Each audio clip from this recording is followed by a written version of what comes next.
Tucked away in a seemingly peaceful suburban neighborhood, where the lawns are manicured and the laughter of children echoes down the streets, stood a home that blended in perfectly. It was a pale blue, two-story house with white shutters, a porch swing, and wind chimes that jingled in the breeze. Nothing about it seemed unusual or threatening. But sometimes, the darkest horrors are hiding in the most ordinary places. For years, 412 West Elmridge Drive had been the picture of domestic stability. A place where people waved to their neighbors, borrowed sugar over the fence, and dropped off baked goods for holidays. And yet, underneath the floorboards of that picturesque home, concealed beneath layers of insulation and behind expertly hidden walls, existed a nightmare so grotesque that even hardened detectives would later say it changed them forever. It was in this house that the community's perfect neighbor kept a secret. A horrifying secret. A secret buried in the basement. This is the story of Mark Turner, a man everyone trusted, and the sinister hidden room he built to imprison, torture, and ultimately destroy lives. It is also the story of those who were trapped, silenced, and broken, and the one girl who lived to tell the tale. Mark Turner had lived in the neighborhood for over 15 years with his wife, Elaine. He was the definition of dependable, a handyman, a Sunday school teacher, and always the first to lend a helping hand. He helped fix fences, shoveled snow, and volunteered for neighborhood events. Mark was that person everyone knew but never really knew. Elaine, on the other hand, had become increasingly reclusive. At first, she was social and warm, but over the years, she seemed to fade from the neighborhood's view. Mark would often explain her absence as health-related, claiming she was dealing with fatigue, anxiety, or immune issues. People believed him. Why wouldn't they? He was polite, soft-spoken, and always had an excuse that sounded reasonable. No one pressed further. But deep down, some of the neighbors would later admit that something about the Turner house had always felt off. Curtains drawn even on sunny days. Strange humming sounds at night. The occasional loud bang or scream quickly dismissed as a movie playing loudly. No one wanted to imagine that something terrible might be happening in that quiet house. But all of that changed on a humid Thursday afternoon. A 17-year-old grocery delivery boy named Brandon Alvarez was finishing his last delivery of the day at 412 West Elmridge when he heard it. A faint cry, almost like a whisper, coming from the basement window near the back of the house. He leaned in, thinking it might be a television, but then he heard it again, clearer this time. "Help me. Please." Brandon didn't waste a second. He called 911. When officers arrived, Mark greeted them calmly, even cheerfully.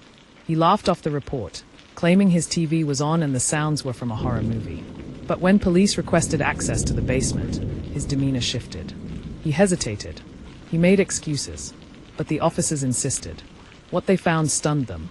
The basement appeared normal at first. A workshop area, shelves filled with tools and paint cans.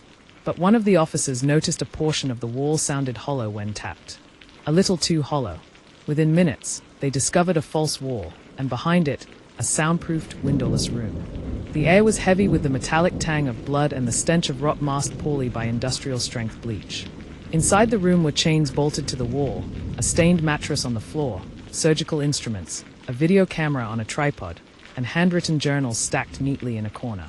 One wall had tally marks, hundreds of them. A calendar marked with words like obedience training and punishment day. They also found a crawl space. What lay inside would haunt everyone present. Elaine Turner was found in that crawl space. Her body was partially decomposed. Her wrists and ankles were broken. Her lips had been crudely sewn shut with fishing wire.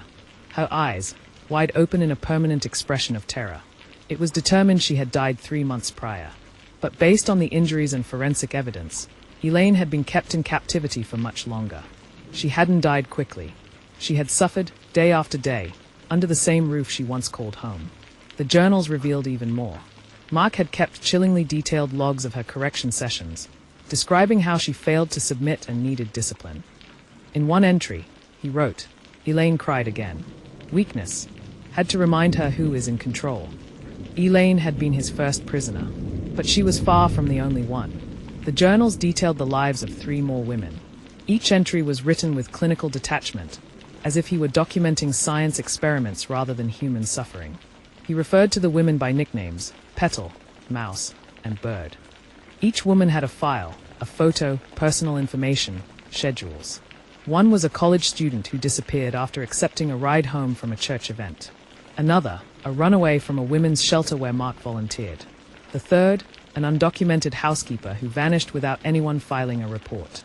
There was no trace of them in the basement, no bodies. But the journals implied their fates were the same. Buried somewhere, forgotten, silenced, except for one. Hidden inside a second compartment behind a false panel, officers found a young woman curled into a ball, drugged but breathing. She was covered in bruises, her hair matted, and her voice barely audible. She told officers her name was Grace. She wouldn't give a last name, nor would she make eye contact. She had been missing for almost a year. Grace later described her experience in chilling detail. How Mark had tricked her into coming over under the guise of offering work, how he took her phone, then her clothes, then her identity. He renamed her Doll. She spoke of days in darkness, meals served on the floor, punishments for crying, electric shocks, waterboarding, and forced confessions. He told her God had sent him to purify broken women. She said she screamed every day for over a month until her throat bled. And then she stopped, because she truly believed no one was coming. Detectives uncovered blueprints for the hidden room in Mark's workshop, complete with soundproofing, false vents, hidden locks, and a pulley system for restraints. He had built it meticulously, over years.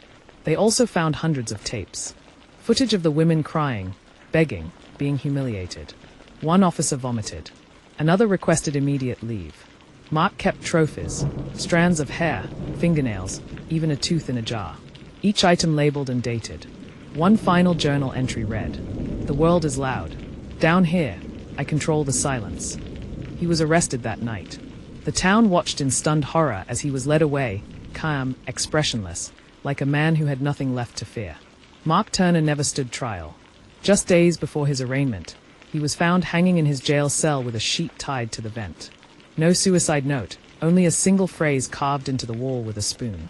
She screamed. No one came. Elaine's funeral was quiet.